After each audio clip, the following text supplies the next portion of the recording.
I have a human rights claim open in regards to my disability, which doesn't seem obvious. I have a speech and language disability.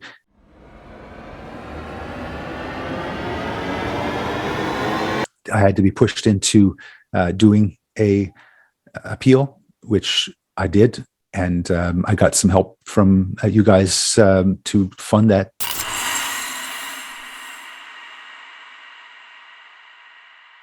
Now, the funniest thing about that is that I'm not a paid councillor. I'm not an employee. I'm not a volunteer. I'm a citizen. I'm a elected citizen, or a citizen's elect, I should say. And that's different than most councillors across Canada, because they're actually employees in many cases. They get paid a salary and they do this thing every day. But what makes my situation unique is that I don't fall under any workplace occupational health and safety type classifications, because I don't work there. I'm given a stipend, I think is the pronunciation of the word, where you are given a small amount of money, in my case, $500 every 3 months, to basically say, thanks, here's some money for gas, here's some money for paper, appreciate your time. But in terms of having an employee relationship, it's not what the case is. So they had said that that they would not allow me to participate as a councillor in the meetings, because I was not fully vaccinated and I couldn't actually do the things that a councillor is supposed to do from their point of view, not being fully vaccinated. So they had decided that they would not consider me as having a reason to not attend. So they blocked me out. Coincidentally, they had been doing online broadcasts with the previous council during COVID, when there was lockdown. So there was a affinity to go online and do this similar thing.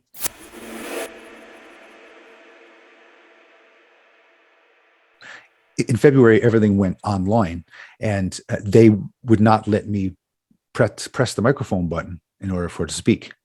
It was something that they had said I couldn't do before I was put online and couldn't participate and as a councillor anymore. But when I actually came to the point in which I was at home online, I didn't press the button to speak on a microphone, just out of respect. I didn't want to cause a big fuss and have people shut down the meeting because Grant was trying to speak. I let the meetings go, but I was still providing correspondence during these 3 months. And each of these 3 months, the town was referring to me as Councillor Abbott and reading and reviewing all of my concerns as a councillor. Once the 3 months had expired and April came around, I knew that was the official date, but it took 2 or 3 weeks to get my paper delivered from the town saying that I was no longer a councillor, and that they never offered me that I can appeal, but I had to appeal if I were to want to maintain my seat. Otherwise, I'm no longer a councillor. Funny thing is that in February, the province of Newfoundland made an announcement that they were going to stop the vaccination pass and all mandates as of April.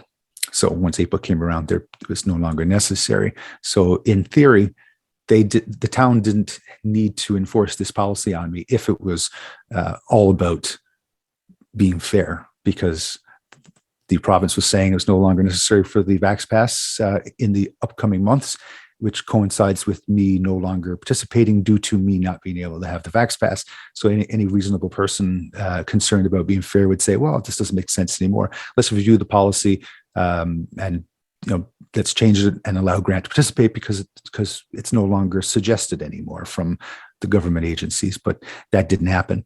The mayor actually had a meeting. The mayor actually had a quote with CBC that, if I were to paraphrase, basically said if Grant were to comply, then he would be able to participate again. And the concept of that article was, I refuse to have a vaccination. So the answer was, if I were to get vaccinated, then I could become a councillor again. So unfortunately, I had to be pushed into doing a appeal, which I did, but I am doing this for the good cause and for the greater good, and I'd like to be able to go all the way with it and see it to the end. So we've done a good job in getting to where we are. the lawyers believe that we have a good case because, like I said, I don't fall under these classifications to be mandated. I have a human rights claim open in regards to my disability, which doesn't seem obvious. I have a speech and language disability.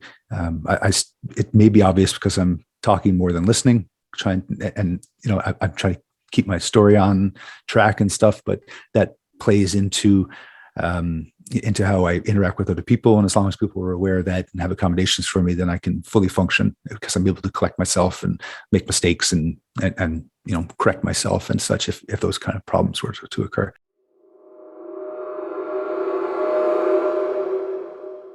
I've been harassed. I've had bullets through my windows. I've been had a apology by the town online to the public and posted on Facebook telling me how bad of a person I was. I've had a protest outside my house with my children watching the protest going on, put off by 2 councillors and hosted by the Lions Club. I asked the Lions Club to basically let me know if they agreed with that before I were to have this meeting and give them the opportunity to say, well, no, we don't agree with that, and we apologize. Not to get anybody in trouble, but to get straight on the up and up. They failed to do it. So unfortunately, I have to admit that the Lions Club was responsible in hosting this petition. It was a cold day. They opened the doors and let people in and let people, come and go and support them during that period of time. They're supposed to be an unbiased, community-based organization. And they were going around with signs saying that I was harassing the community and that I must resign, and all because I was embarrassing them by standing up and saying that I'm not getting the vaccination. So.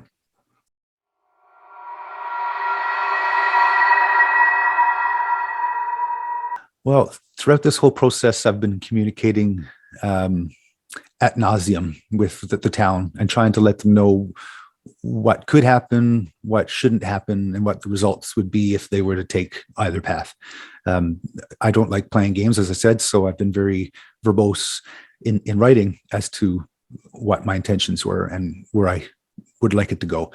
Unfortunately, I've been embarrassed and my name's been dragged through the mud. My community has questions about who I am and what my motives are and who's right and who's not right and whether I should be doing this or whether or not I should.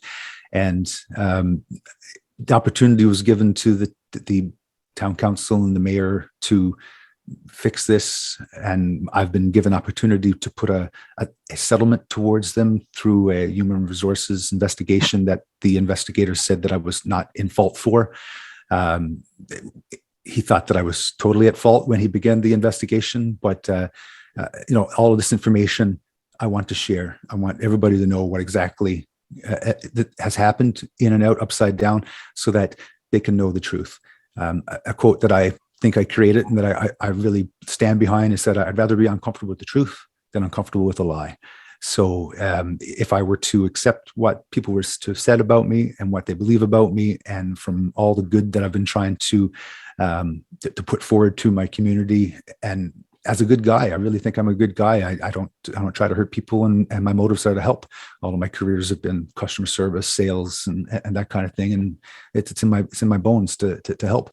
And I believe that's what I'm been put on the earth for, is to help and to spread the good news and positive vibes. And unfortunately, it didn't go that way. So at this point, there's no way to turn back. I expect the town council to resign so that I could go back to being a councillor, and we have another election to have the councillors replaced.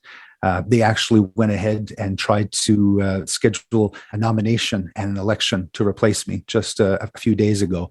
And my lawyers had to go and put an injunction in which they agreed on to not do the election up until such point that this appeal has been seen to completion.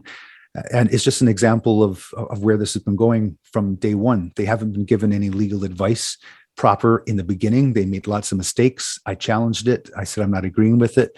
They decided to go ahead and do the things that they had said they wanted to do. I warned them that if you do that, I'm going to fight and see it to the end, and stand by transparency and accountability. And I'm going to make sure that happens, whether I have responsibility for it or whether they have responsibility for it. Everything's going to be out and in the open at the end. And once people realize what exactly has happened and see it for themselves, I hope that their heart speaks for them and they're able to get this all behind us, and we can make the community better as one, as with unity.